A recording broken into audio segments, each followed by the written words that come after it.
hoy, así que lo dejo para que nos cuente sobre ProVino. Bueno, buen día a todos los que nos saludé, que entraron después. La idea es contarles, hacer una charlita de lo que es ProVino. Vamos a contar un poco de la historia, de cómo se gestó esta herramienta y cuál es el estado actual, un poco del impacto económico con resultados que hemos estado publicando y hacia dónde vamos. Así que, bueno, arrancamos. ProVino es el Sistema Nacional de Evaluación Genética de Ovinos de Argentina. Es un servicio estratégico de INTA, ¿sí? Nos permite identificar justamente, es una herramienta para identificar los mejores animales en base a información objetiva de los productores, que los productores nos envían, y posteriormente utilizar esos animales como reproductores y promover de esa forma el mejoramiento genético. Bien, en primera instancia les voy a contar en la cancha en la que estamos, en la que jugamos. A ver, no me pasa la diapositiva.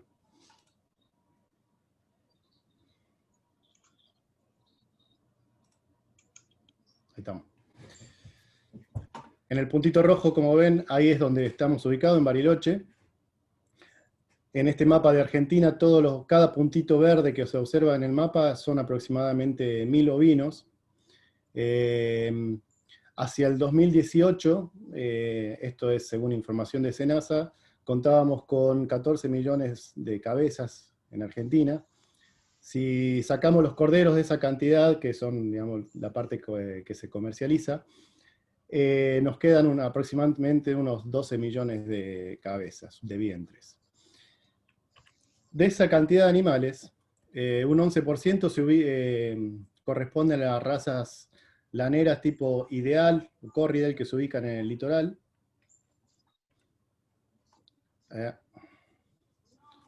Disculpen, pero tengo lenta esto que no corre.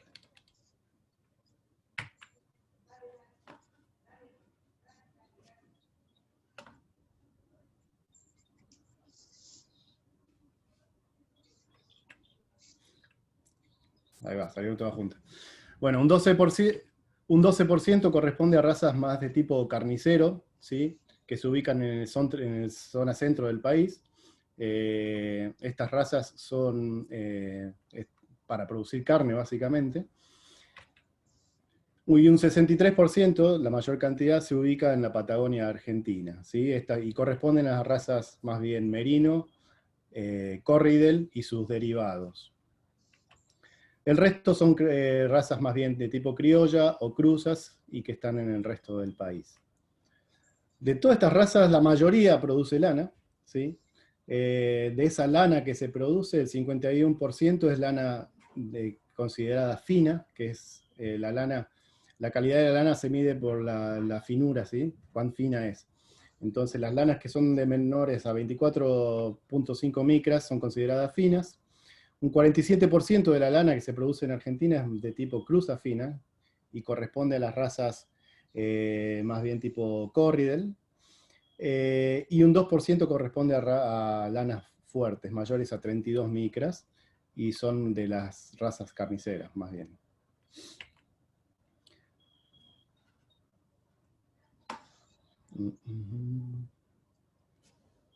Disculpen esto, que no anda. Bueno, acá quería mostrarle un poco los ambientes, para los que no conocen, en donde se producen los animales, la mayor parte de los animales. Este es un ambiente patagónico, un campo de estepas, donde las cargas van de entre una oveja por hectárea a una oveja cada 5 hectáreas. ¿Sí? Ven que son ambientes algunos más bien de tipo bastante pobre. Y en cambio en el centro del país son pasturas más bien cultivadas, ¿sí? Donde están las razas carniceras más prolíficas, que demandan obviamente mayor calidad de alimento. ¿Sí? Estos son algunos ejemplos de las razas que se producen en el centro del país. Bien, ¿cómo están organizadas las razas en Argentina? Están organizadas en asociaciones de criadores, ¿sí? Que son más bien cabañeros en la jerga.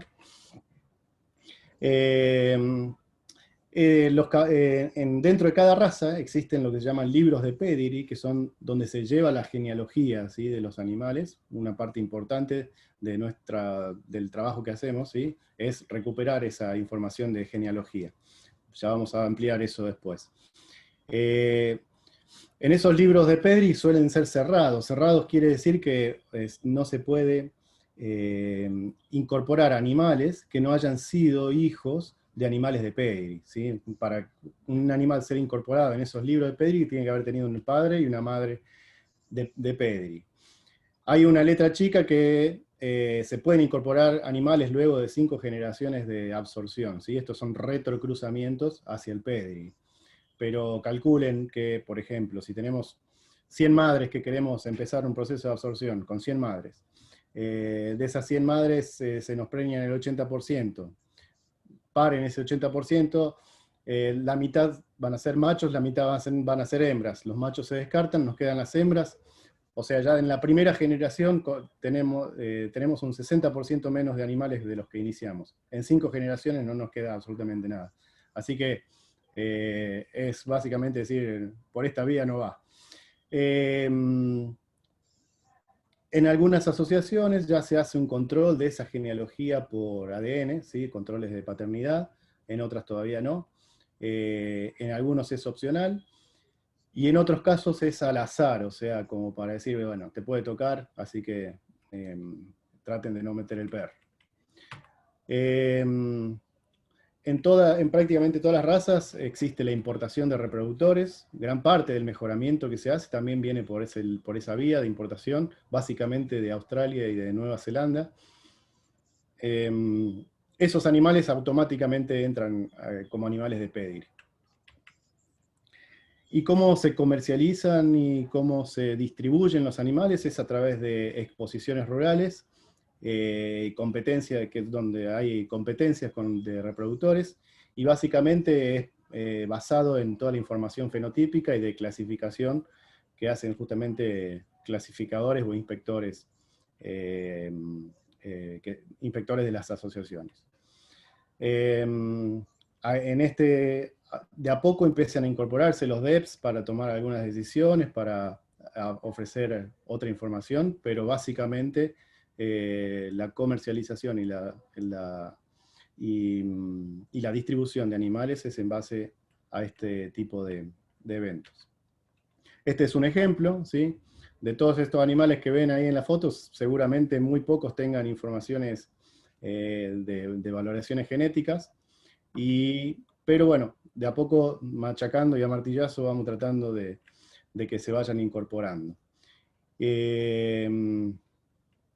Esta es otra forma también esto es un remate en una estancia grande del sur. Acá se comercializan lotes enteros de animales, ¿sí? Tampoco directamente se vende un lote de 100, 200 borregas, y no hay mucha inspección ahí adentro, se compra el lote. Y mucho menos una valoración genética de esos animales. Este es otro remate en una estancia, este particularmente una de las estancias que sí hace una evaluación genética. Acá prácticamente todos los animales tienen su evaluación genética, que la cabaña misma los ofrece en el momento de la venta de los animales. Así que en este caso sí, uno tiene acceso a mirar los animales y por otro lado a las valoraciones genéticas de los mismos. Más técnicamente hablando, cómo están estructuradas las razas en Argentina. Son estructuras más bien de tipo piramidales, ¿sí?, con unas pirámides bastante ahusadas porque son muy pocas cabañas comparado con la cantidad de poblaciones de tipo comercial. Entonces, en la cúspide de la cabaña, de la pirámide, tenemos a las cabañas, ¿sí?, que producen gran parte de la genética, donde se trabaja el mejoramiento genético fuertemente. Abajo de las cabañas, en el estrato intermedio, tenemos a los multiplicadores que usan o adquieren carneros que vienen del estrato superior y justamente hacen eso, multiplicarlos para venderlos a las poblaciones comerciales. Entonces tenemos un flujo claro de genes desde la cúspide hacia abajo, hacia las bases. Esa transferencia de genes, ¿sí? Va, por un lado, por la venta de animales en pie, pero también puede ir por la comercialización o uso de semen a través del alquiler de carneros, etc. Como les decía, las importaciones ocurren todas a nivel de cabaña. Bien, y es ahí donde trabajamos con Provino, ¿sí? Con las cabañas. O sea, si tenemos que concentrar todo el esfuerzo para que sea el mayor impacto posible, es ahí donde tenemos que apuntarle, porque todo el trabajo que vamos a hacer ahí automáticamente se va a difundir hacia las bases. Eso lo vamos a ver después en un trabajito que publicamos interesante al respecto. Bien, ¿cómo se inicia todo este tema de Provino? Bueno, en los años 80 empiezan las primeras pruebas de performance, que se llama. Las pruebas de performance no es más que recuperar animales de diferentes establecimientos, por ejemplo, a la edad del destete de los animales, y mantenerlos en un único lugar físico durante todo un ciclo productivo, por ejemplo, hasta la edad reproductiva o hasta la esquila. En todo ese tiempo, los animales se van midiendo, se van tomando mediciones y se hace una evaluación genética. Se hace una evaluación genética con un concepto muy simplista. Recuerden que el fenotipo es igual al genotipo más el ambiente. Si el ambiente es constante, o sea, es único para todos, todas las diferencias que veamos entre esos animales van a ser debidas a diferencias genéticas. Bien, entonces ahí en esas pruebas fueron las primeras aproximaciones que se hacían a tener una evaluación genética. Por ejemplo, acá tenemos, qué sé yo, los 3 primeros animales corresponden a un establecimiento o a un padre, entonces también se podía evaluar la descendencia de un padre en particular. Y ahí se van tomando las decisiones y se hacían los informes correspondientes. Posteriormente aparecen las primeras pruebas de progenie, ¿sí? Una prueba de progenie consiste en tener en un solo lugar físico madres, ¿sí? Un lote de madres, supongamos 500 madres. A esas 500 madres, acá no se traen corderos, sino que se utilizan carneros para probar, justamente a través de su progenie. Entonces tenemos 3 carneros, por ejemplo, A, B y C, y se los utiliza para dar servicio a esas 500 madres.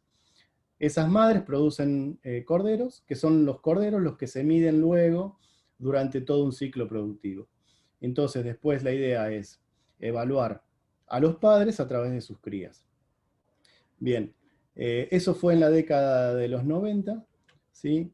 Estos son algunos de los informes que se hacían en ese momento. Se los hacían en 3 campos experimentales de INTA, eso era muy importante porque también era considerado un servicio estratégico también en ese momento. Una se hacía en Pilcanelleu, en Río Negro, otra en Río Mayo, en Chubut, y otra en Potrocaique, en Santa Cruz. Estos son algunas imágenes de esos momentos, ¿sí? Donde había gran repercusión. Casi estaban, este tipo de pruebas de progenie estábamos, digamos, 1 año o 2 con retraso con respecto a lo que se hacía en Australia. O sea, estábamos moviendo lo que es genética a un alto nivel de técnico, digamos. Costó muchísimo, tuvo sus idas y vueltas, sus problemas, pero así todo siguió y fue evolucionando. Esto es en el campo de Pilcanilleu también. Acá lo vemos al flaco Müller, que es el gestor de todas estas ideas y todos estos trabajos. Nuestro mentor también. Y bueno, obviamente todos esos eventos terminaban con interesantes asados de por medio, ¿no? Bien, esto es un ejemplo que les quería mostrar también de una prueba de progenie que se hizo en una estancia en el sur, ¿sí? En esta prueba de progenie se probaron animales importados, carneros importados de Nueva Zelanda, y después se los puso a comparar con genética local de Argentina y de Chile, ¿sí? Vecinos de ahí del sur. Y miren lo que esos animales, bueno, se hizo la prueba de progenie, el N, son la cantidad de corderos hijos de estos animales que se utilizaron para evaluarlos como padres. Y estos son los valores del índice de selección. Ese índice de selección está compuesto por las características económicamente más importantes, que son el peso al destete, el peso corporal a la esquila, el peso de vellón sucio y la finura de la lana. Y se construye un índice de selección basado en esas características. Y lo curioso es que los animales locales fueron superiores en desempeño genético a los importados. Entonces acá fue, digamos, un momento de discusión muy importante, digamos, porque se gastaba mucha plata en traer animales importados y resulta que localmente teníamos animales de calidad genética superior.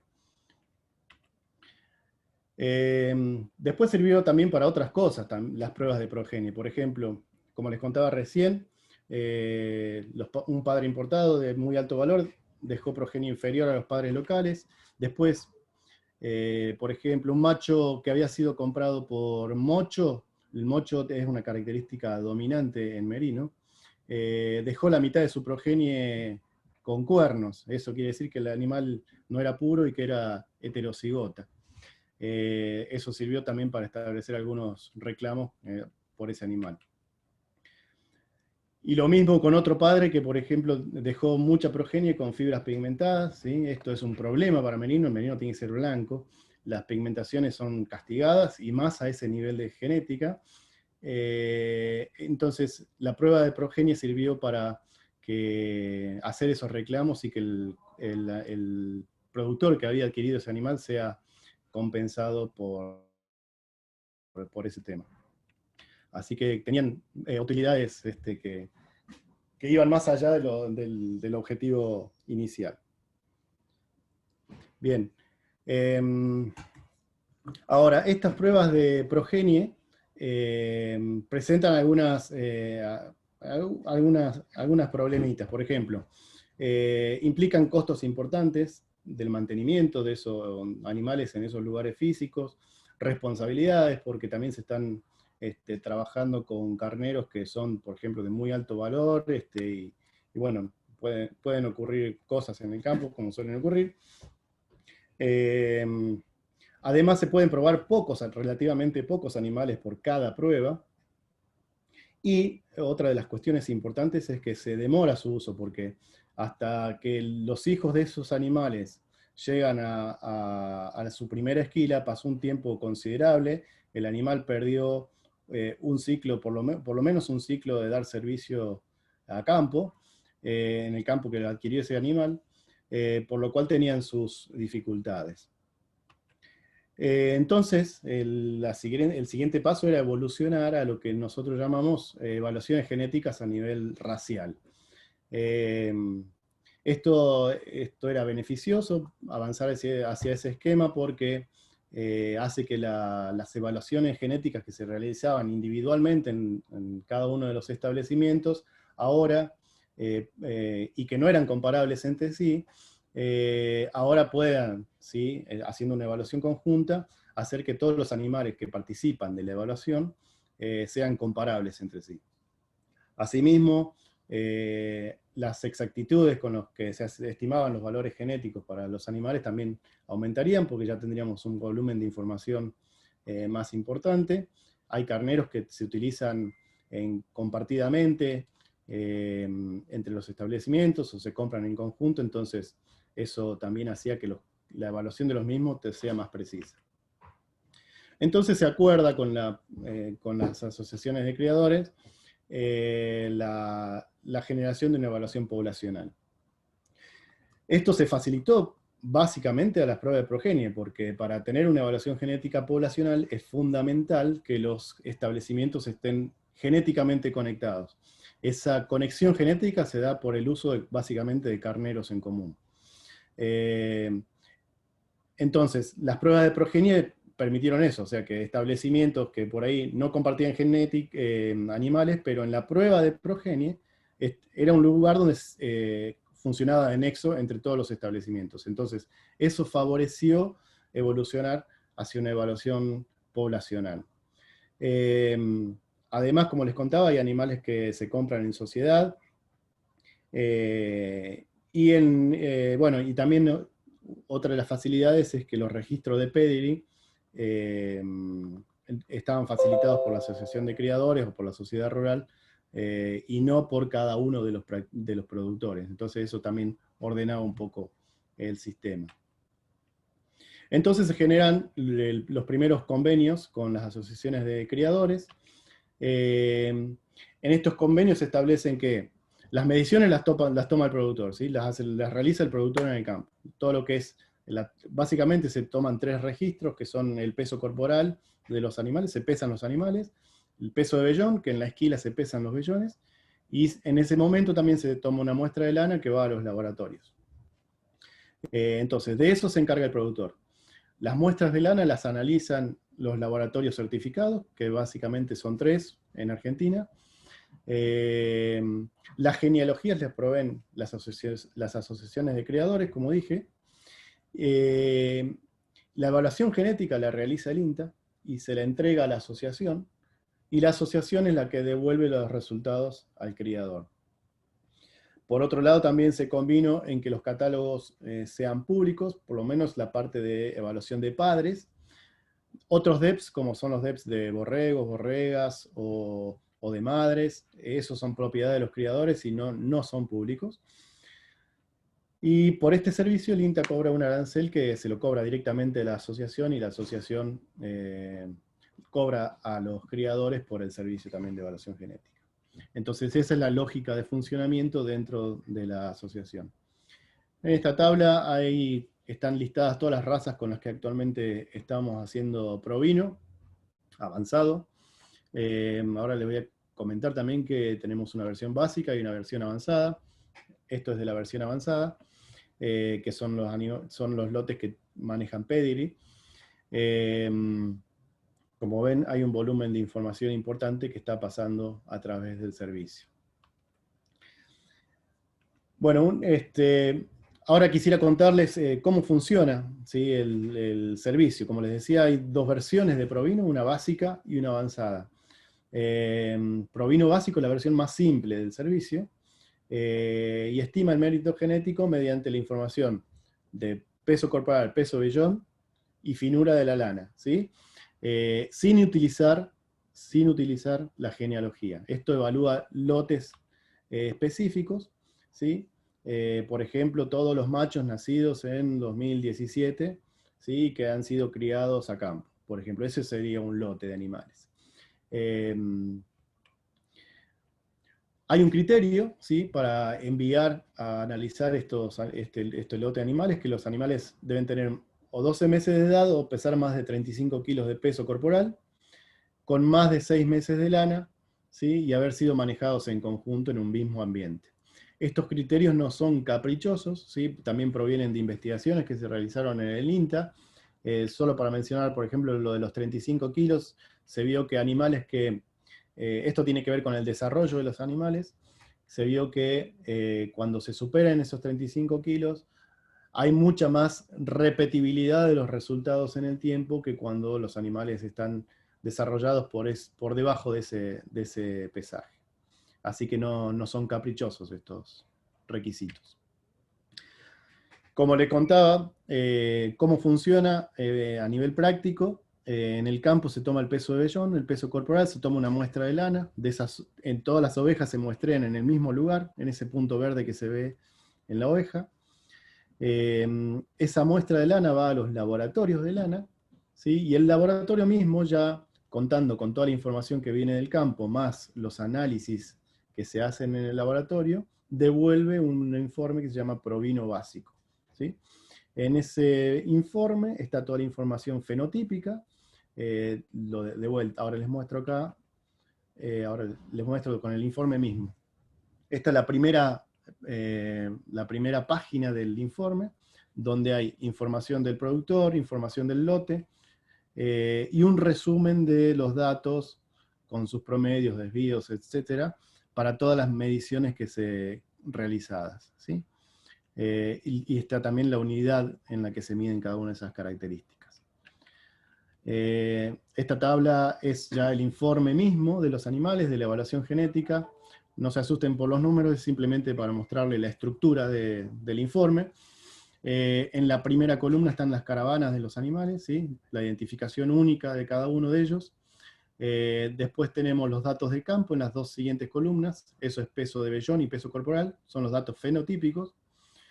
Después tenemos todo un bloque de la información de datos que devuelve el laboratorio de la muestra de lana que se envió. Acá está el rinde de la lana, el peso de vellón limpio calculado como la multiplicación del rinde por el peso de vellón, la finura, coeficiente de variación de la finura y factor de confort. Después, algunos si quieren más detalles, les puedo contar qué son estas características. Después acá hay dos columnas vacías que se llaman mediciones adicionales, en este caso el productor no lo solicitó. Son mediciones de largo de mecha y resistencia a la atracción de la lana. Después tenemos todo lo que son los datos genéticos de todo ese lote, ¿sí?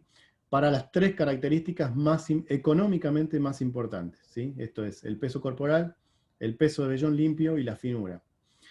Para los que no saben o no conocen, un DEP es una medición del mérito genético de un animal, ¿sí? Es lo que espera que ese animal produzca en el promedio de sus crías, ¿sí? Cuando es apareado con madres al azar. Y se expresa en la misma unidad de medición que la característica original. Por ejemplo, acá tenemos un DEP de peso corporal para el animal el 801 de 0.8, ¿sí? Estos son 0.8 kilos. Esperamos que en el promedio sus hijos pesen 800 gramos más, ¿sí? Que un carnero como el primero que tiene un DEP de 0. ¿Sí? Estos son todos valores relativos entre uno y otro. Bueno, vuelvo una diapositiva para atrás. Acá, en este caso, el productor, acá, como ven, hay en información del lote, en la última fila, dice objetivo de mejora. Cuando el productor solicita al laboratorio este informe, se le hace elegir, o el productor mismo elige, con qué objetivo de mejora quiere sus resultados de índice, ¿sí? Y ahí básicamente, puede haber más, pero básicamente se utilizan dos, uno que se llama afinador y otro que se llama lanero. El afinador va a buscar animales que afinen la lana, que aumenten el peso corporal y que aumenten el peso de vellón. En cambio, el objetivo que se llama lanero va a buscar animales que mantengan la finura de la lana y aumenten el peso corporal y el peso de vellón. Esto es muy importante para la construcción de este índice que está acá, ¿sí? La última columna de datos genéticos. Entonces, este índice va a buscar los animales que se correspondan con ese criterio, ¿sí? Entonces, por ejemplo, vemos acá, el productor había elegido el índice 1, que es el afinador. Este animal, que es el primero del lote, tiene un índice de 121. Algo que no les mencioné es que el promedio del índice es 100, ¿sí? El valor de 100. Y después, por cada desvío estándar, son 10 puntos. Entonces, un animal que es 121 está 2 desvíos estándar más allá de la media, ¿sí? Y básicamente, cualquier animal que supere los 100 puntos es mejorador para el lote, ¿sí? O sea, de 100 para abajo, 100 es el promedio, 100 para arriba es mejorador para el lote. Entonces, habíamos dicho que el productor había elegido índice afinador, entonces, como ven acá, este es un animal que afina, ¿sí? La lana en 0.3 micras, aumenta muchísimo el peso corporal, esto es mucho, ¿sí? Bastante en genética, en 800 gramos, y en este caso mantiene el peso de vellón limpio, ¿sí? Acá pesó mucho en la elección básicamente el peso corporal, ¿sí? El siguiente animal, el que está acá abajo, el último de la fila, es un animal que afina, que aumenta el peso de vellón y aumenta el peso corporal también. En este caso, tiene un DEP un poquito menor de peso corporal, pero le mete un poquito más de lana. Así, bueno, esa es la forma en que trabaja el índice de selección. Bueno, el siguiente provino avanzado es la siguiente herramienta que tenemos, ¿sí? En esta herramienta ya no es solamente para un lote en particular, sino que, como les contaba, utiliza la genealogía. no solo la genealogía, sino algunas informaciones complementarias o adicionales, como son, se solicita si esos animales, por ejemplo, han sido manejados a campo o a galpón, han sido preparados para alguna exposición. Debemos conocer la edad de la madre, ¿sí? Sabemos que tanto las madres jóvenes como las muy viejas producen menos que las madres de edad intermedia o madura. El tipo de parto incluye, ¿sí? Si son animales nacidos únicos o si son nacidos mellizos. La fecha de nacimiento, con la fecha de nacimiento es muy importante porque nos permite calcular edades, ¿sí? Entonces, después en los modelos de análisis podemos corregir por la edad de los animales. Entonces, y otra cosa importante es que utilizar la genealogía ya nos permite, dentro de un mismo campo, por ejemplo, evaluar animales de diferentes lotes, de diferentes años, sean de diferentes sexos. Toda esa información se hace comparable. Si tenemos una evaluación, además, que sea poblacional, podemos comparar esa misma información con la de otros establecimientos.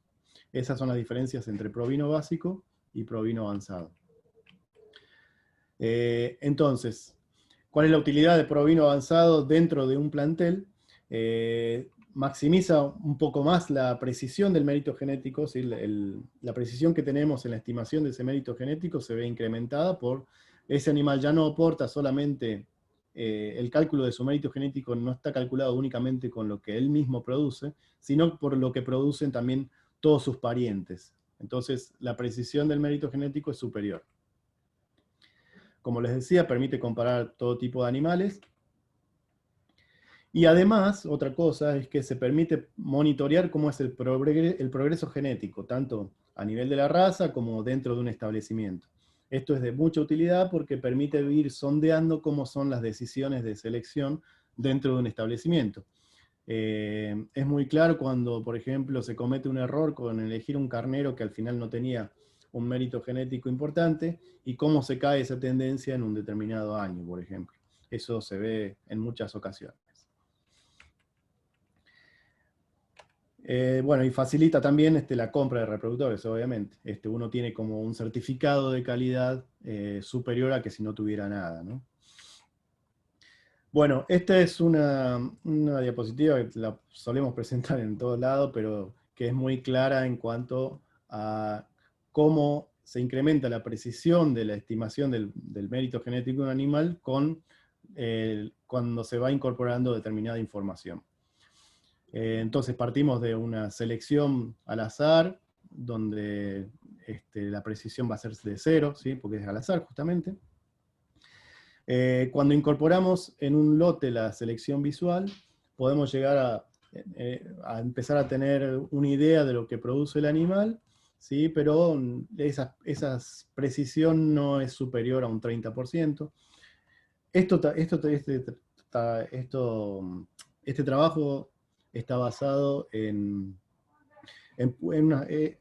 las diapositivas que les estoy contando están basadas en información que ha sido publicada y que ha sido estudiada, digamos, con ensayos, ¿no? De cómo mejora esto. Entonces, cuando se incorpora medición fenotípica del animal, esto es, por ejemplo, con provino básico, ¿sí? La imagen empieza a ser un poco más clara del animal y ya podemos llegar a alcanzar unas precisiones de un 60% en el mejor de los casos. Y cuando a esas mediciones le sumamos la genealogía y aún más hijos de evaluar un animal a través de muchos de sus hijos, de su progenie, esas precisiones pueden llegar a ser de un 90%, ¿sí? Con muchos hijos evaluados. Y el siguiente escalón es avanzar hacia incorporar la información del ADN, ¿sí? Que se espera que sumada a toda la información fenotípica y de genealogía, incremente aún más esa precisión y tengamos mucha seguridad del animal que estamos eligiendo. Esto no estamos queriendo decir que para todos los animales haya que tender a tener un provino avanzado. Por ejemplo, cuando estamos seleccionando un lote de hembras, como sabemos que el impacto que genera la selección de hembras es mucho menor al que tiene el impacto la selección de machos, podemos trabajar tranquilamente con selección visual o si se puede incorporar algunas mediciones. Entonces, cuando se trabaja ahí en eso, seleccionando hembras, por ejemplo, un lote de borregas que van a ser incorporadas a un plantel, sería suficiente trabajar con precisiones bajas. Ahora, cuando vamos a utilizar un macho y lo vamos a utilizar con mucha énfasis, es conveniente ya ir tendiendo a un provino avanzado o más. Bueno, estos son algunas publicaciones que tuvimos, que hicimos, basadas, digamos, en los registros en nuestro campo experimental de Pilca. Quiero remarcar que en el campo se utilizó durante muchos años una majada que tenía reproducción al azar, ¿sí? Entonces nos permitía ir sondeando cómo era el progreso genético efectivo basado en estos métodos, ¿no? Con provino avanzado. Es así que se estudió durante 15 años esas majadas. Las dos partieron de un mismo momento, o sea, en el año 2000, por ejemplo, se separaron y a partir de ahí una se seleccionó con métodos objetivos y la otra se mantuvo reproducción al azar. Bueno, a lo largo de ese tiempo, ¿qué se obtuvo? Los animales pesaban 1,5 kilos más de peso al destete, 2,5 kilos más de peso a la primera esquila, 3,5 kilos más de peso adulto, tenían 140 gramos más de lana limpia, ¿sí? Y media micra menos de diámetro. Esto es una cosa importante a ver acá, que pareciera que los incrementos no son, por ejemplo, para lo que es la lana, parecieran que no son importantes. Pero hay que tener en cuenta que acá se está trabajando con un índice de selección que utiliza varias características al mismo tiempo. No es lo mismo seleccionar para una sola característica y nada más. Por ejemplo, si seleccionáramos solo para diámetro de fibra, que tiene una heredabilidad alta encima, obviamente en 15 años el progreso sería muchísimo superior, pero acá estamos seleccionando animales por todas las características al mismo tiempo. Entonces, buscar animales que cumplan con todo este criterio al mismo tiempo no es fácil, no son muchos, entonces por eso el progreso está limitado. Pero ahora, cuando uno mide qué significa un animal que económicamente tenga estos índices superiores a los que tenía en el año 2000, económicamente es un animal muy superior a lo que sería un animal que haya sido seleccionado solo por finura, por ejemplo. Bien. Después publicamos más adelante otro trabajo que se llamó Beneficio económico del mejoramiento genético. Este fue también un trabajo recontra importante porque nos empezamos a dar cuenta y teníamos, digamos, una medición de lo que es el impacto económico de trabajar en mejoramiento genético con la población que estamos trabajando, ¿sí? Se analizaron 3 razas, ¿sí? Ideal, que es la que está en Corrientes, merino, ¿sí? Merino astado, y después se utilizó la información de Corriedel. Se calcularon todos los progresos genéticos, se le dio un valor a económico a ese progreso genético, y se vio cómo ese progreso era transferido, digamos, a las majadas comerciales, ¿sí?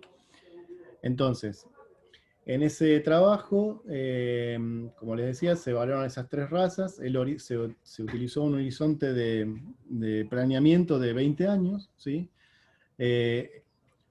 Y utilizando como criterio qué es lo que sucedía aplicando un programa de mejoras durante solo 10 años. O sea, se utilizó un programa de 10 años y se evaluó su impacto en 20 años, ¿sí? En 20 años de transcurrido. A su vez se aplicó también una tasa de descuento, que era básicamente para llevar los valores futuros a valores actuales, ¿sí? El modelo analítico que se utilizó para convertir los cambios genéticos en beneficios económicos se utilizó la tecnología la metodología de GeneFlow, ¿sí? Una metodología antigua, pero que describe muy bien cómo se transfieren los genes en las poblaciones. Bueno, a su vez se utilizó un modelo parametrizado que ya había sido estudiado en otras poblaciones, en otras especies, ¿sí? Y acá lo que hicimos es adaptarlo a los programas locales y además incorporar características como es, por ejemplo, el peso de vellón, que un animal, una oveja que produce un vellón, no lo produce una única vez, sino que lo produce repetidas veces durante su vida. Entonces eso también tiene su impacto y sus diferencias con los modelos de la bibliografía.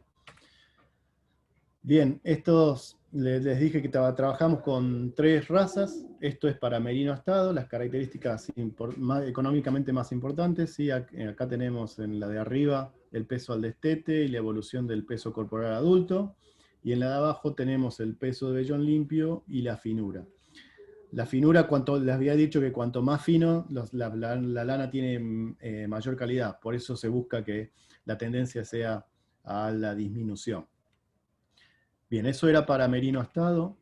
Estas son las tendencias, las mismas, para la raza, esto es Corriedale, y esto para la raza ideal. ¿Sí? Estas fueron las 3 poblaciones que se estudiaron. Entonces, los resultados fueron realmente impactantes porque se estudió qué es lo que sucedía, como les dije, durante 20 años, y el impacto no en los planteles, ¿sí? Sino más bien lo que era trasladado a las majadas comerciales, el beneficio que se generaba en las majadas comerciales.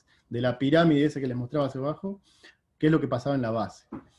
Y se obtuvo que para la raza merino, el beneficio de utilizar programas de mejoramiento con las características que ya describí fue de 7.7 millones de dólares de ganancias, ¿sí? Que se obtuvieron durante esos 20 años en las majadas comerciales, para merino. Para la raza Corriedale fue prácticamente de $1 millón casi, y para la raza ideal fueron 120 $120,000 para esa raza. ¿Por qué hay estas diferencias? ¿Por qué para la raza merino es superior que para las otras? Bueno, la raza merino tiene primero una estructura piramidal con ese estrato intermedio, ¿sí? De multiplicadores. Y ese estrato intermedio es muy funcional, por lo cual justamente se multiplican todos los beneficios de trabajo que se hace en la punta de la pirámide, ¿sí? Con las cabañas.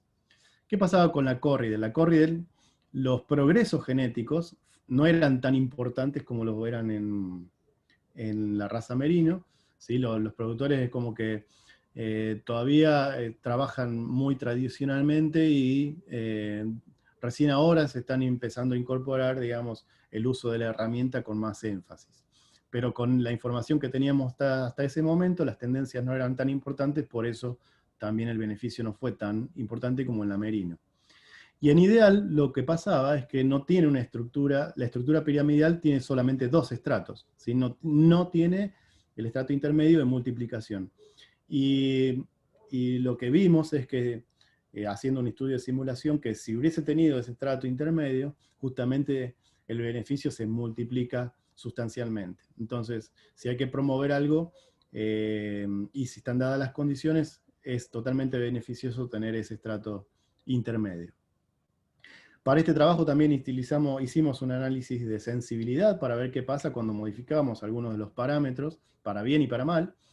Y así todo, vimos que el beneficio fue sustancial. Ahí me quedó un comentario, disculpas. El beneficio fue sustancial, ¿sí? Modificando, por ejemplo, qué sé yo, la tasa reproductiva de los carneros, en vez de utilizar un promedio, ¿sí? Como el que describen las poblaciones, y lo incrementamos y se promueve un uso más eficiente, por ejemplo, a través de inseminación artificial, o identificar, por ejemplo, anualmente cuáles son los mejores y promover un uso mayor de los mejores carneros de la población, eso duplicaría casi los beneficios. Después, las tasas reproductivas, en la Patagonia las tasas reproductivas no son tan altas. Si se mejoraran esas tasas reproductivas de hembras, también el beneficio se incrementaría. Entonces hay muchos márgenes como para que esto se mejore incluso. Y esos números son números viejos. Hoy el dólar es distinto, La lana también tiene un valor, por más que ahora en este último tiempo haya bajado, tiene una diferencia importante de cuando se hizo ese estudio, así que seguramente los números son mucho mayores a los de este trabajo. Y nos da una herramienta de promoción muy importante haber hecho este trabajo, porque es para incentivar tanto a las asociaciones de criadores, como a los tomadores de decisión, como incluso a los industriales, para que intentar de que pongan fichas a lo que es mejoramiento genético. Este trabajo es una herramienta importante para negociar.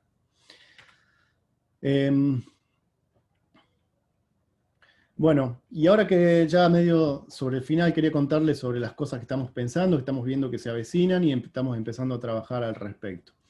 Ya se empieza a hablar de selección genómica, ¿sí? Esto surge, digamos, a partir de que se empezaron a secuenciar genomas completos y surgen un marcador genético que se llaman SNPs, que son estos que están acá. Acá tenemos una secuencia de ADN de un animal, ¿sí? Tenemos secuencias que son, todo lo que está en negro son secuencias conservadas, digamos, dentro de los animales, pero hay lugares puntuales del genoma donde hay variabilidad, ¿sí? Por ejemplo, este animal tiene una G, este animal tiene una G, este tiene una G, pero el del tercero, tiene una C en ese lugar. Bueno, esas modificaciones que se dan en esos puntos se llaman SNPs. Eso a partir de la secuenciación de genomas se los pudo identificar. Con esto se pueden construir genotipos de animales, ¿sí? Vendría GAC, son los cambios que tiene este animal en esos puntos, y así cada uno de estos animales se pueden construir genotipos. Eso evolucionó a la construcción, a la generación de chips de SNPs, ¿sí? Esto ya es una tecnología para su uso en selección genómica, ¿sí? Uno de sus usos. Acá, en este chip, es un chip para 1, 2, 3, 4, 5, 6, 12 animales, ¿sí? Acá se pone el ADN de 12 animales y se entrega, digamos, el output de esto se mete en un equipo y nos da todas las variaciones que tienen esos 12 animales en estos puntos a lo largo del genoma. Hay chips de variada densidad, los que más se utilizan son los de 50.000 K, que son 50.000 variaciones a lo largo del genoma, y esa es la información que se utiliza para realizar selección genómica. O sea, a lo que tenemos de provino avanzado, por ejemplo, sumarle toda la información del ADN de cada uno de los animales. ¿Cómo funciona eso? En primera instancia hay que generar lo que se llama una población de referencia, ¿sí? Esa población es fenotipada y genotipada, ¿sí? Hay que medir los animales, que son los fenotipos, y genotipar, ¿sí? Con esta metodología, por ejemplo. Luego, tenemos una población de candidatos a selección que tiene que estar relacionada, obviamente, a la población de arriba, que esto pueden ser, por ejemplo, todos los borregos nacidos del uso de esos carneros. Esos animales ya no se hacen los fenotipos, simplemente, incluso a una edad muy temprana, por ejemplo al destete, se puede sangrar esos animales y hacer una predicción, ¿sí?, de los valores genéticos de esos animales solamente utilizando el ADN, ¿sí? Entonces, después esos animales sirve para seleccionar los mejores, que ahí los tildé, por ejemplo, de verde. Esos animales sí entran a un ciclo de fenotipado, que a su vez ese fenotipado sirve para recalibrar la población de referencia. Y así entra en un ciclo para el funcionamiento de la evaluación genómica. Ahora, animales que no estén dentro de este circuito no pueden ser evaluados, ¿sí? Ese es un criterio básico. Entonces, si vamos a pensar en una evaluación genómica, por ejemplo, tendría que ser para todos los que están actualmente participando de la evaluación, por ejemplo, toda la raza merino, los planteles de la raza merino que participan hoy de la evaluación de provino avanzado, por ejemplo. Y aquellos animales que no estén participando, que sean merinos, pero que no estén participando de la evaluación, no es que con una muestra de ADN van a poder tener su valoración genética. No, tienen que estar relacionados.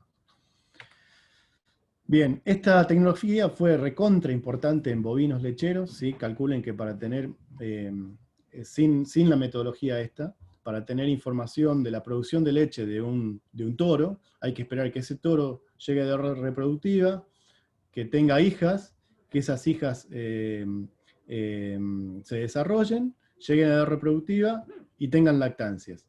En ese tiempo pasa un tiempo considerable de varios años. Hoy por hoy, ese toro nace y ya con una muestra de ADN se puede hacer una evaluación genómica y tener la información. Por lo cual el intervalo generacional, que antes era de muchos años, hoy en un mes, ¿sí? Que se hace un análisis de esto, ya tiene su información para ser seleccionado o por lo menos entrar en un lote de candidatos de selección. Si bien la precisión, se sacrifica un poco la precisión de esta estimación por no tener datos fenotípicos, lo que se gana en acortar ese intervalo generacional es enorme, por lo cual el impacto de esta tecnología en esas razas, así en todas las lecheras, ha sido fundamental. Ahora, en ovinos, ¿qué pasa en ovinos? En algunos países ya se hace de rutina, por ejemplo en Francia, Australia, ¿sí? En Francia, de vuelta, son ovinos básicamente lecheros. Y en Argentina tenemos estudios recién incipientes todavía. Ahí Mario, el equipo, Agus, están ya teniendo algunos primeros resultados de ensayos en Argentina con ovinos. Yo estoy particularmente, mi tema de doctorado es avanzar hacia ver las posibilidades del costo-beneficio de la implementación de una selección genómica en Argentina. Así que así estamos con lo que es genómica.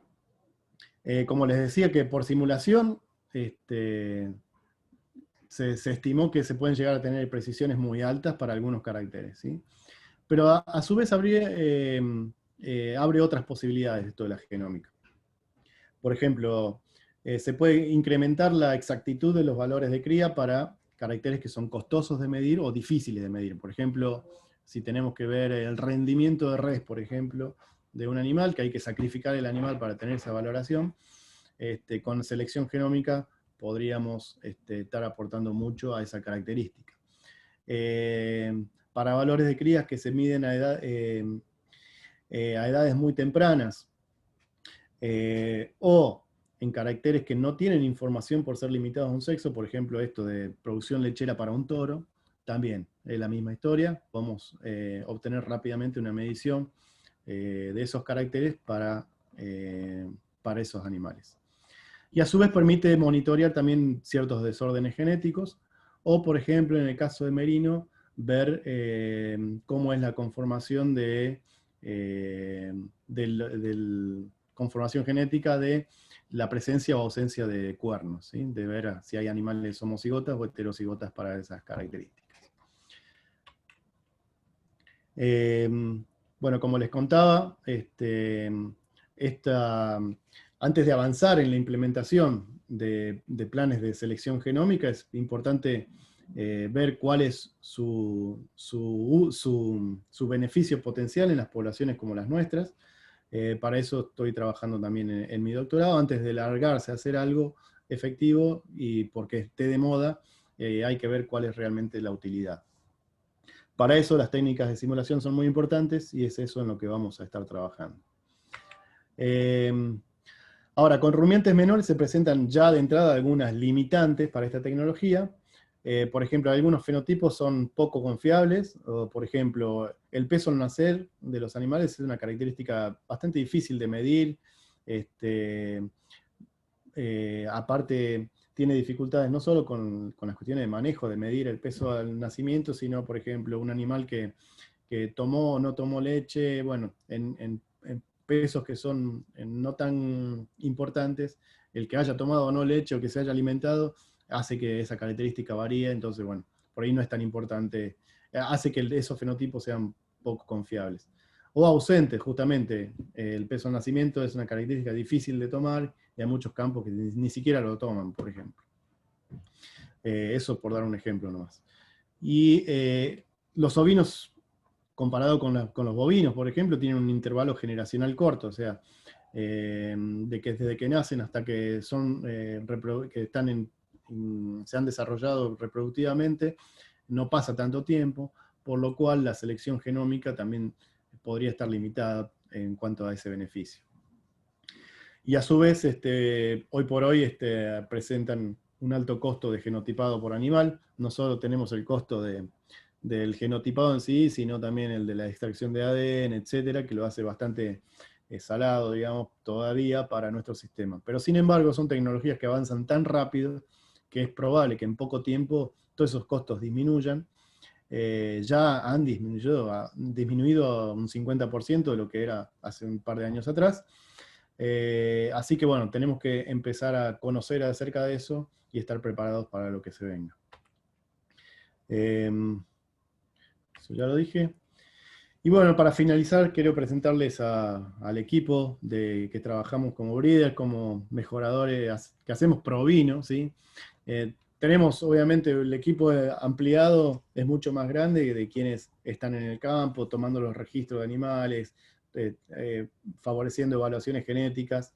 Estos somos simplemente los que trabajamos haciendo evaluaciones genéticas dentro de Provino, ¿sí? Tenemos a Ale Bossi en Chubut, que él está con la Done Merino, Mauricio, que está en Valle Inferior, Mauricio trabaja con la Comarqueña y con Corridel, Dani Maizón, que está con Pampinta, Seba López Valiente hace la raza ideal, y yo tengo a cargo la evaluación genética de la Merino y de las razas carniceras. Sin más, muchas gracias a todos, y bueno, por ahí abrimos un espacio de preguntas y conversar. Gracias. Muchísimas gracias, Nicolás. Realmente excelente tu presentación. Muy interesante todo lo que has mostrado. Bueno, abrimos entonces ahora un espacio para preguntas.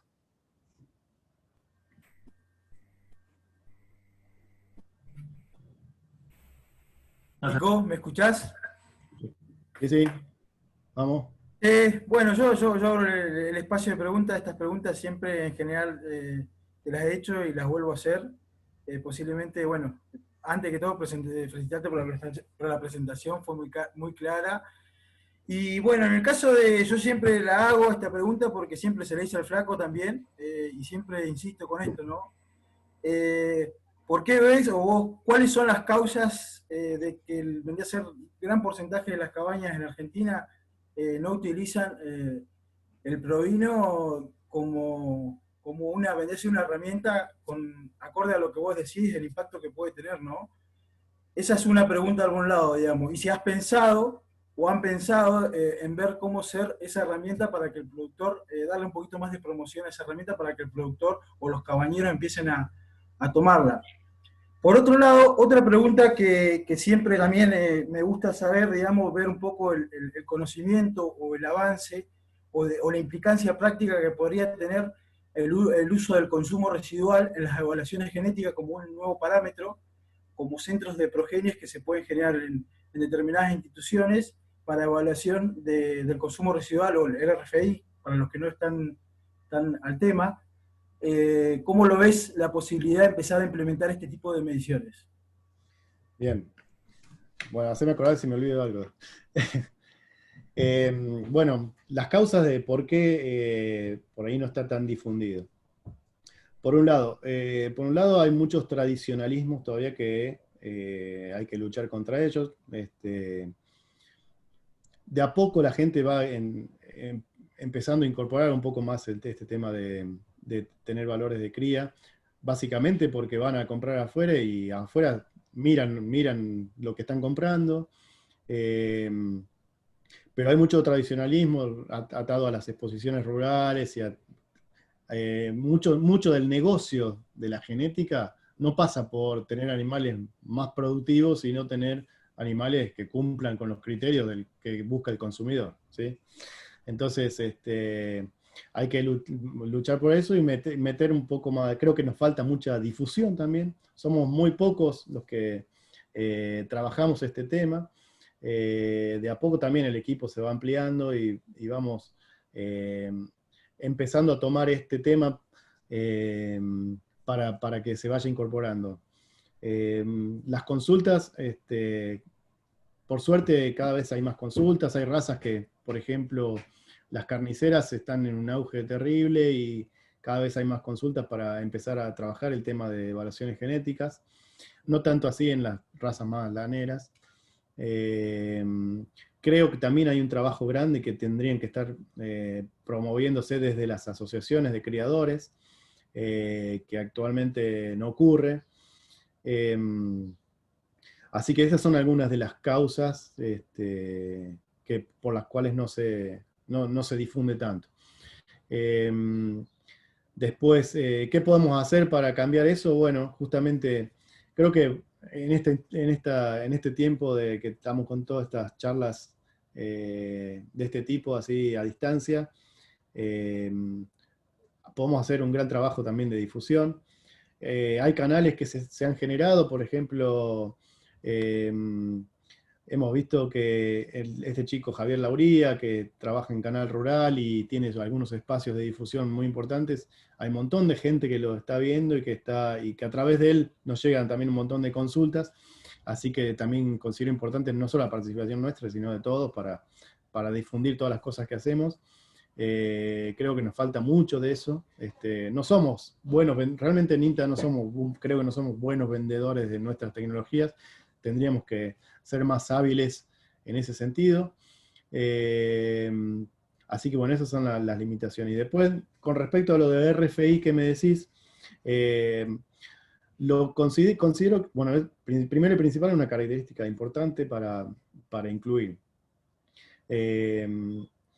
Pero hay limitaciones, por ejemplo, si estuvieran funcionando las pruebas de progenie, sería un buen lugar para meter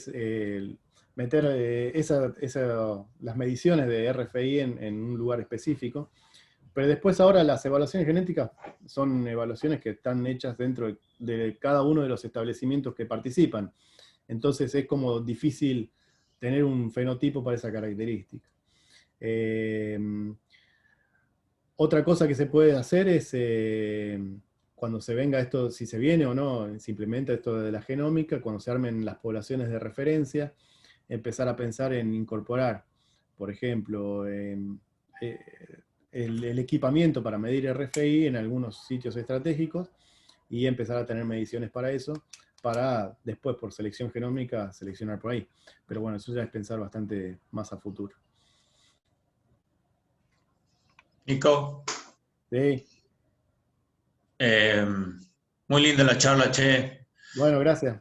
En especial para los que no, no tocamos ni de oído con la genética, pero tenemos a cargo núcleos que le tenemos que poner atención a eso, ¿no? Te iba a hacer una consulta. Cuando vos decís que el tema de que no se va el dato de peso al nacimiento, que como que en el futuro no se usaría ese dato para hacer selección, ¿eso lo está pensando en ovino? Porque me parece que en las cabras no es tan difícil, porque el sistema de encierre nocturno te permite mantener por lo menos hasta el destete los bichos en un lugar que vos tenés controlado, ¿no? Bien, no estoy diciendo que no se utilice ni mucho menos que no sea importante, sino que lo que mencionaba es que es una característica compleja de medir en ovinos a campo. En otras razas, que por ejemplo en las carniceras, es una característica muy importante porque puede llegar a estar asociada a problemas de parto. Entonces, es una característica muy importante para registrar. Y habría que tener el esfuerzo, si vemos que ocurre este problema, habría que hacer un esfuerzo en medirla, porque es una característica obviamente importante. Y en caprinos, sí, bueno, los establecimientos caprinos que están haciendo evaluaciones genéticas están utilizando el peso al nacimiento. Sí. Gracias, Nico. Nada. Hola, ¿qué tal? Soy Mariela Acuña de Pergamino. La verdad, Nico, Nicolás, te digo Nico porque te dicen Nico. Está bien, te felicito. Bienvenida. Gracias. Excelente la charla, la verdad que yo soy de otro palo, soy del mejoramiento genético vegetal, pero me interesó muchísimo lo que diste. Nosotros utilizamos también lo que es índices de selección, Ujú. y bueno, y vi que bueno, ustedes también. Mi pregunta es, ¿los pesos económicos cómo los dan? ¿Sacan de catálogo? ¿Cómo ustedes inciden en elegir el peso económico que tiene cada uno, ¿no? De los componentes de esa ecuación que utilizan. Bien, tenemos hecho lo que se llaman ecuaciones de beneficio, que son básicamente planillas Excel donde hay un montón de parámetros que hacen, por un lado, a la estructura de funcionamiento de un establecimiento, ¿sí? Con todos los costos, ¿sí? Y los costos y todos los ingresos que podrían venir en un campo típico.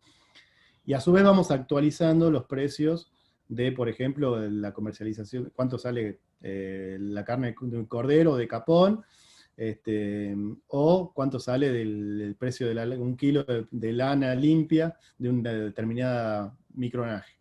Entonces, todos esos valores los vamos actualizando y tenemos, eso nos da los ponderados, cuánto significa en un establecimiento típico, por ejemplo, que los animales tengan un kilo más de peso corporal o tengan una micra menos de finura de lana. Entonces, ahí modificando eso nos da los ponderadores económicos.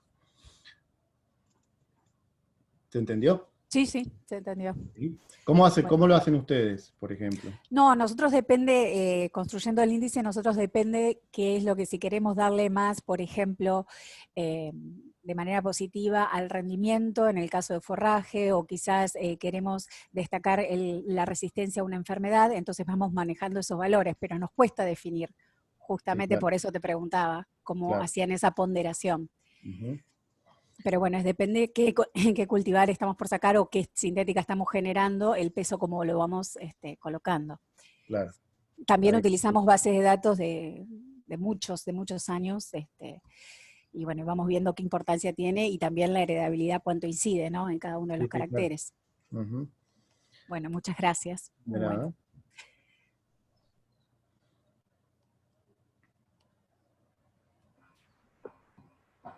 ¿Hay más preguntas? Hola Nico, muy buena la charla, muy clara. Bueno, bueno. Tengo una consulta. ¿Dónde ves vos que puede estar la oportunidad para empezar esta población de referencia, para empezar a genotipar y a utilizar la genómica? Bien, mira, el año pasado tuvimos la oportunidad de un convenio que tenemos con los colegas de Uruguay para empezar a genotipar animales. En ese sentido hubo que empezar a pensar justamente en cuál sería la población de referencia, y obviamente le apuntamos primero a las cabañas que están participando con mayor fuerza dentro de la evaluación genética. Las cabañas más importantes del país están ahí metidas. Son pocas, pero son las más importantes. Calculen que tenemos estimado que esas cabañas, que si bien son pocas, producen el 50% de la genética necesaria para los programas que propone la Merino, por ejemplo. Bien, entonces fuimos eligiendo cuáles serían los animales más beneficiosos de genotipar. Bueno, establecimos algunos criterios y así salimos a buscarlos. Pero básicamente es eso, pensando en las cabañas que tienen mayor impacto dentro de la evaluación genética. Bien, gracias, buenísimo. Che, ¿y esas cabañas tienen flujo de genes extranjeros básicamente o ya hay varias generaciones más nacionales, por así decirlo? Hay de las dos cosas. Si vos mirás los pedigrees, hay un porcentaje de genética que ingresa casi anualmente, que ingresa de afuera, pero también hay un importante uso de líneas más bien nacionales. Entonces, en ese muestreo vamos viendo las dos cosas. Buenísimo, gracias Nico. Bien.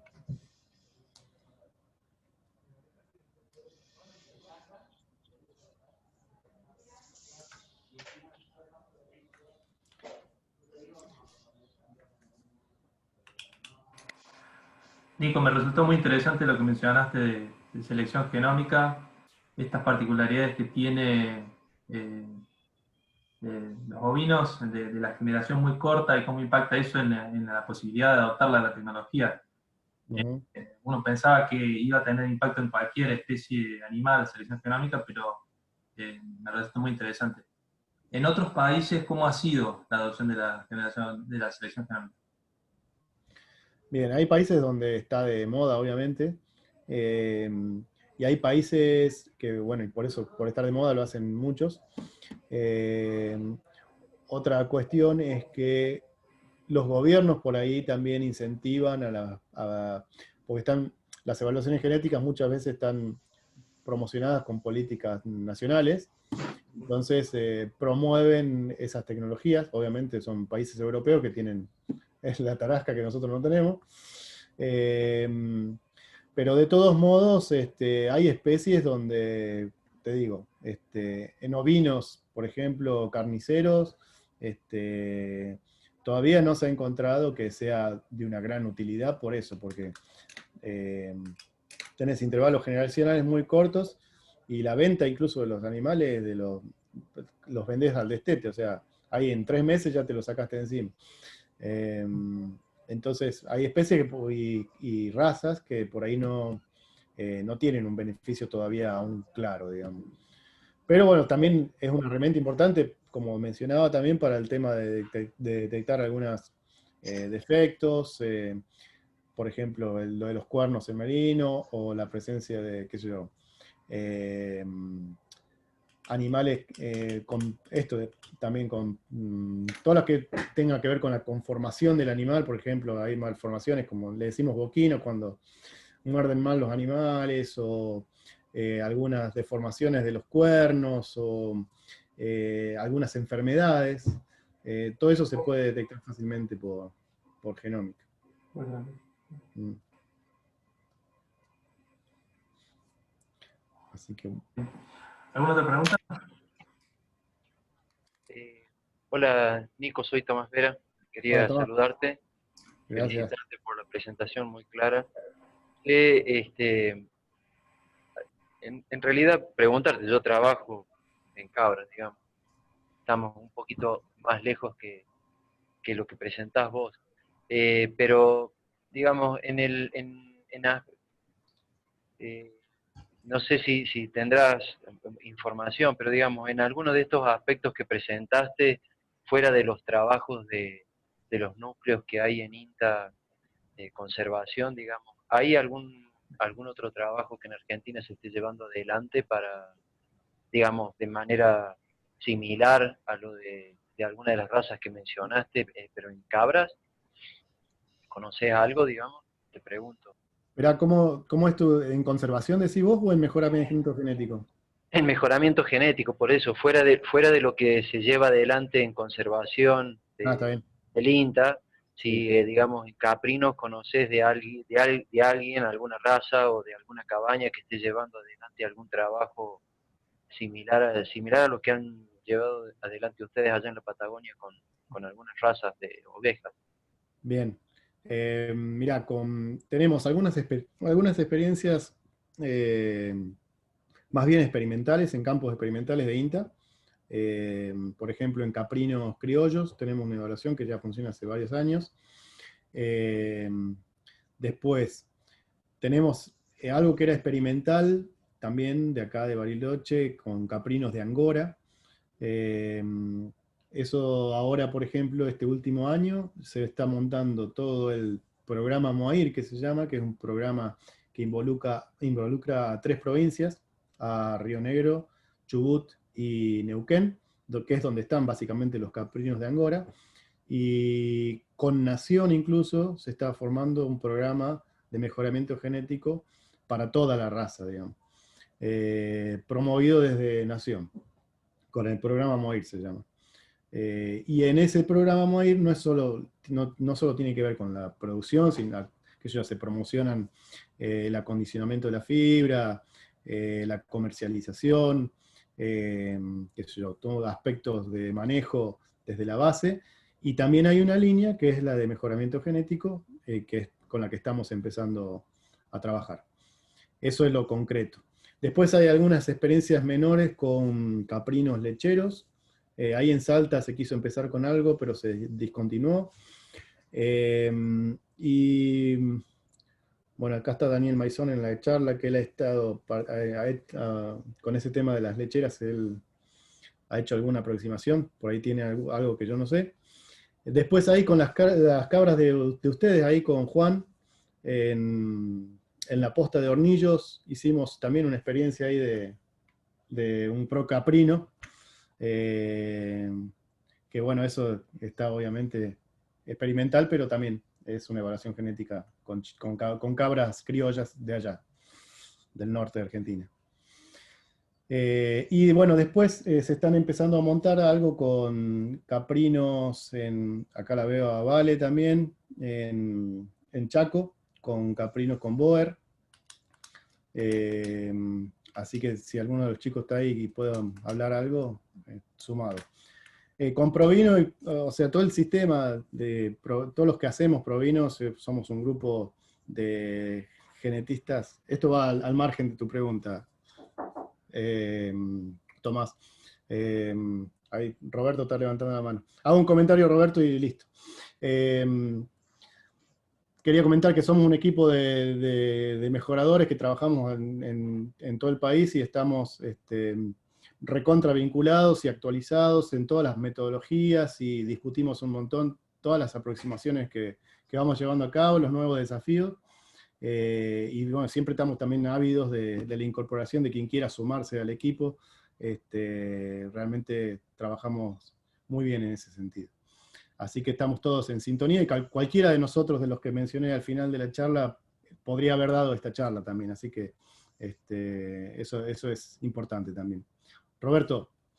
Sí, buenos días a los que me conocen, a Armando Ricarte, a Tomás, a Sebastián Marchera, que conozco personalmente en mi largo camino por todas las experimentales, en algunas experimentales. Yo tuve la oportunidad de conocerlo al flaco, la verdad un trabajo impecable.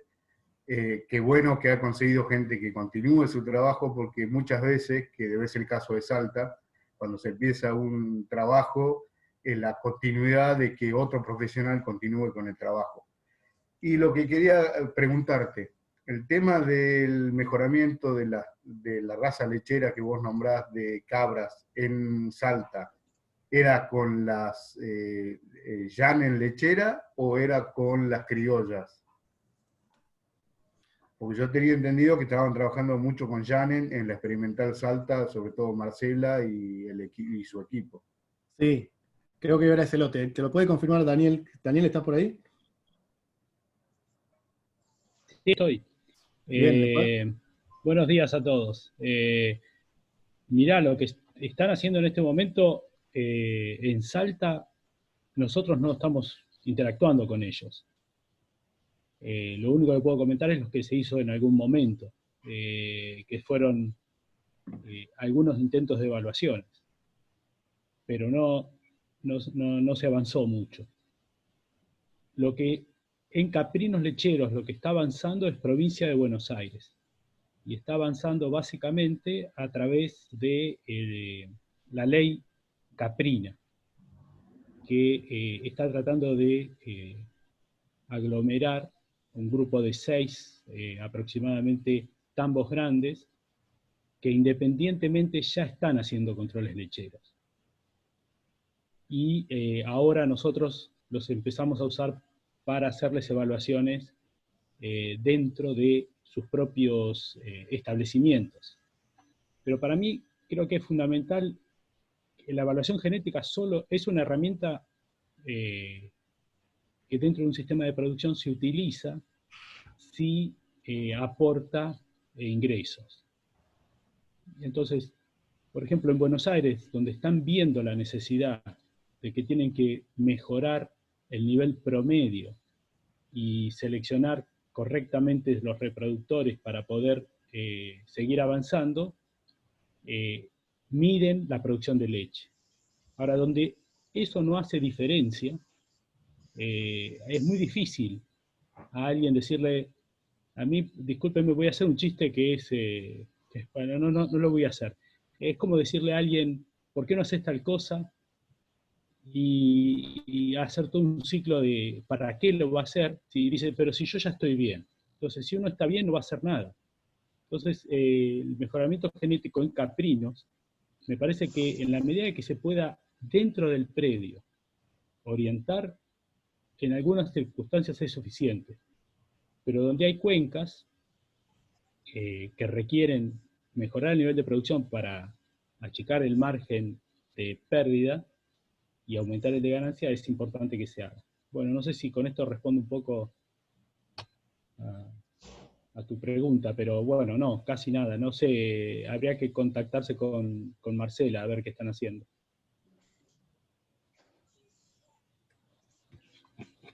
Bien, bien. Lo que sí, bueno, lo que iba a hacer comentario no tiene nada que ver con genética. Pero muy buena la charla, muy sintética, muy clara, la verdad, impecable. Gracias, Roberto. Ahora no sé si estás viendo, hay muchísimos comentarios de que les ha gustado a todos la charla. Ahí en el chat, no sé si has podido ver, te saludan muchos, te felicitan. No lo he visto. Así que, bueno, todo el mundo está muy contento con tu charla. Bueno, gracias. Hay una pregunta que creo que está muy relacionada con lo que hablaste recién, de Juan Quiroga. Nico, ¿cuáles consideras vos que son las limitaciones, contextos y o complicaciones de poder llevar esta herramienta a los sistemas caprinos, con la fuerza que tienen óvulos? Bien. Bueno, los caprinos tienen la particularidad que en general están más en manos, salvo algunas excepciones obviamente, están más en manos de pequeños productores con todas las limitantes que se asocian a la producción más de tipo familiar, ¿no? Entonces creo que hay cuestiones de manejo que son incluso tan importantes o más a veces que las cuestiones relacionadas a mejoramiento genético. A veces hacer la diferencia en tener más chivitos es obviamente de mayor impacto que trabajar en elegir un castrón mejor. Así que hay que ver, obviamente, adaptar. Lo que tiene la evaluación genética es que nos podemos adaptar a un montón de situaciones y los programas de genética también se pueden adaptar a un montón de situaciones. Tenemos, en el equipo hay mucha experiencia en lo que son programas de mejoramiento genético comunitarios, que no solo acá en Argentina, sino en muchos casos en el exterior. Este que le comenté hoy del programa Moair son todos también pequeños productores, no hay grandes productores de Moair, y sin embargo estamos montando, digamos, un programa, no solo un sistema de evaluación, sino un programa de mejora. Entonces, yo creo que muchas veces hay que tratar de visualizar las oportunidades y obviamente empezar a asociarse. O sea, nosotros somos una parte del rompecabezas. Hay que asociarse con todos los técnicos que están en terreno, con los tomadores de decisiones, obviamente de entrada con los productores. Son ellos los que tienen que estar motivados para este tipo de tecnologías.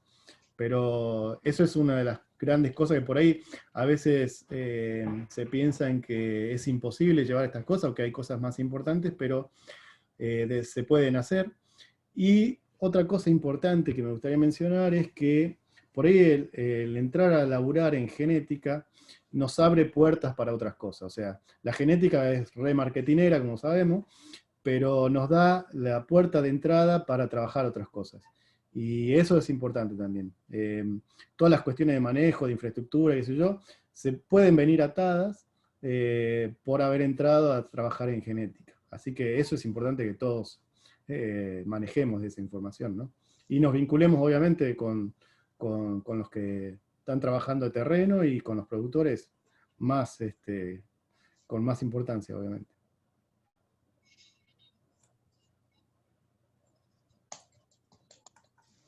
Juan, ¿te contesté más o menos, Juan?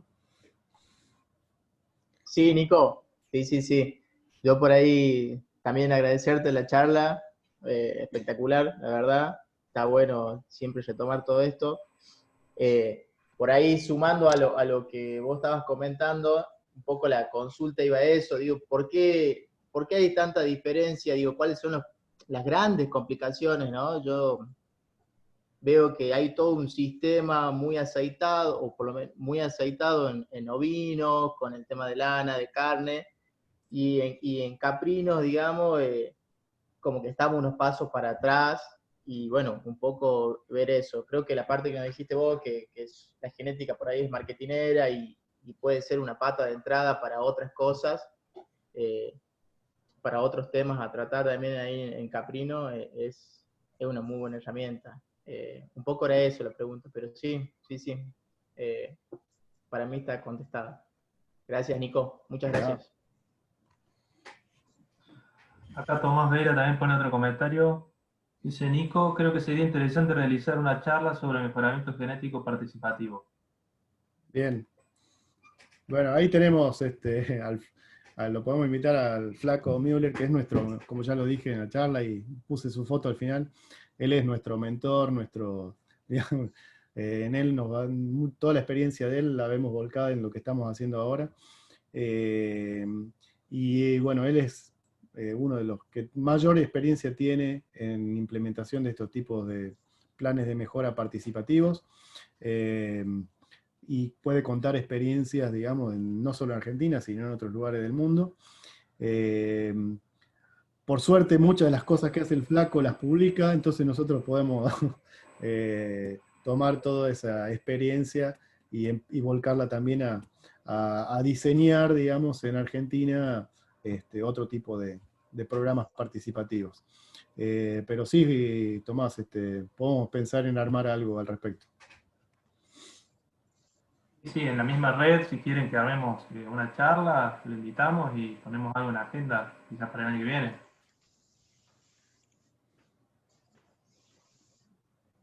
Sí. Bien. Bueno, no sé si hay alguna otra pregunta. Bueno, no te torturamos más, Nico. No, para mí un placer contar estas cosas. Sería un placer también sumar gente al equipo. Nos interesa también ver cómo hacen las cosas en otras especies, incluso en plantas también, que no, obviamente no es donde nos vamos a sentir cómodos, pero siempre ideas se pueden rescatar de todo tipo de experiencias. Así que también gracias a vos por motivar este tipo de seminarios que nos son útiles para todos. Seguro. Muchísimas gracias por la charla, espero que les haya gustado todo. Bueno, sí, claramente les ha gustado por los comentarios. Y bueno, a mí me resultó muy, muy interesante. Te agradezco mucho la presentación. Y bueno, seguimos en contacto. Dale, por supuesto, claro. Buenísimo. Buenísimo. Gracias a todos por escuchar. Chao, Nico. Chao. Muchas gracias. Chao, Diego. Gracias. Abrazo, Nico. Gracias, Diego. Saludos a todos. Tomás. Un abrazo. Chao, Saludos, Daniel. Armando. Chao. Daniel.